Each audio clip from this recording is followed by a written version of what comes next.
प्रधानमंत्री नरेंद्र मोदी ने कोरोना संक्रमण के दूसरे लहर के प्रसार को रोकने के लिए सभी जरूरी कदम उठाने की आवश्यकता पर जोर दिया है। उन्होंने कहा कि स्थिति को नियंत्रित करने के लिए त्वरित और ठोस काम करने की जरूरत है।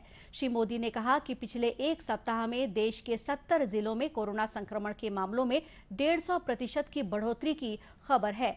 आज राज्यों और केंद्र शासित प्रदेशों के मुख्यमंत्रियों की बैठक को संबोधित करते हुए प्रधानमंत्री ने कहा कि कोरोना से लड़ाई में आज हम जहां तक पहुंचे हैं और जो विश्वास उससे आया है उसे लापरवाही में नहीं बदला जाना चाहिए।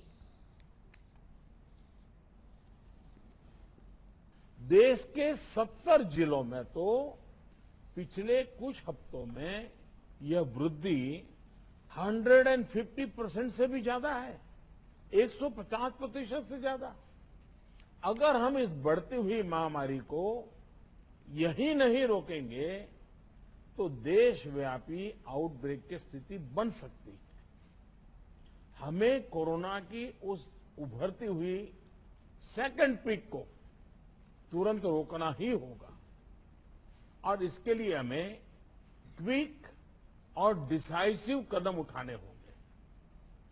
कई जगह देखने को मिल रहा है कि मास्क को लेकर अब स्थानीय प्रशासन द्वारा भी उतनी गंभीरता नहीं दिखाई जा रही।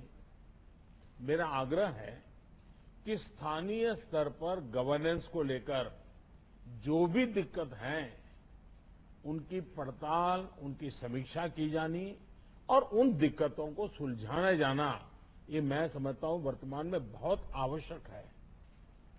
ये मंथन का विषय है कि आखिर कुछ क्षेत्रों में ही टेस्टिंग कम क्यों हो रही है, क्यों ऐसे ही क्षेत्रों में टीकाकरण भी कम हो रहा है। मैं समझता हूं कि ये गुड गवर्नेंस की परीक्षा का भी समय है। प्रधानमंत्री ने मुख्यमंत्रियों से वायरस के प्रसार को रोकने के लिए छोटे कंटेनमेंट जोन बनाने पर ध्यान केंद्रित करने की अपील की। इस वर्चुअल बैठक में छत्तीसगढ़ के गृह मंत्री ताम्रध्वज साहू शामिल हुए।